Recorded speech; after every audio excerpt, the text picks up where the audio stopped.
دیکھو ڈاکٹر اسرار رحمۃ اللہ علیہ کی جو پیش گوئیاں ہیں، کل کسی نے مجھے بھیجا کہ ڈاکٹر اسرار نے تو پہلے کہا تھا افغانستان پاکستان پہ حملہ کرے گا، مجھے ویڈیو بنا کے بھیجی، میں نے کہا وہ ہمارے لیے قابل احترام ہے، لیکن ڈاکٹر اسرار نے حامد کرزئی کے بارے میں کہا تھا، آگے پورے کلپ میں حامد کرزئی کا نام بھی ہے، وہ کسی نے کٹ کر کے آدھا چلا دیا۔ میں نے کہا دیکھو ڈاکٹر اسرار بھی نہ عالم الغیب تھے، انہوں نے کہا شاہ ولی اللہ نے بھی کہا تھا، میں نے کہا نہ شاہ ولی اللہ عالم الغیب تھے۔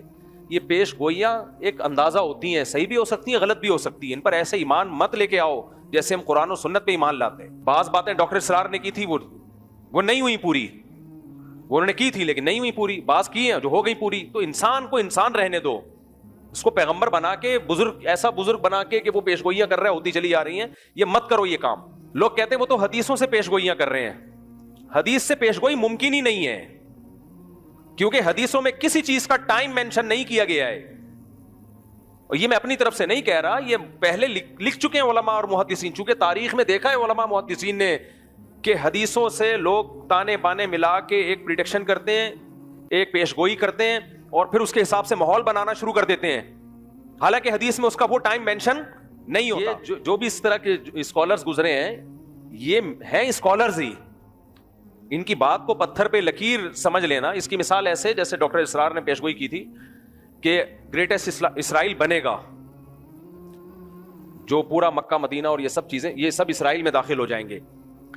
ان کی نیت پہ ہمیں کوئی شبہ نہیں ہے، انہوں نے اچھی نیت سے ہی کہا، لیکن یہ بات غلط ہے۔ اگر آپ نے مان لیا نا کہ گریٹسٹ اسرائیل بنے گا تو یہ امید کی بات ہے یا مایوسی کی بات ہے؟ مایوس، اس کا مطلب پھر وہ چھوڑ دیں، جو وہاں مزاحمت کر رہے ہیں وہ چھوڑ دیں مزاحمت،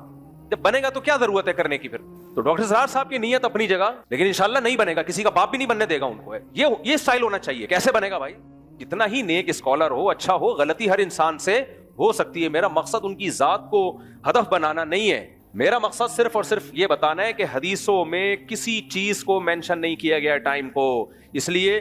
علماء پہلے یہ جب حدیثوں کو ایکسپلین کر چکے ہیں کہ حدیثوں میں دو طرح کی حدیثیں ملتی ہیں ہمیں، ایک تو وہ حدیثیں یہ کرو یہ مت کرو جن میں آرڈر ہے کہ یہ کرنا ہے اور یہ نہیں کرنا، ان حدیثوں کو ہم نے فالو کرنا ہے۔ دوسری وہ حدیثیں جن کا تعلق ہے پیش گوئیوں سے،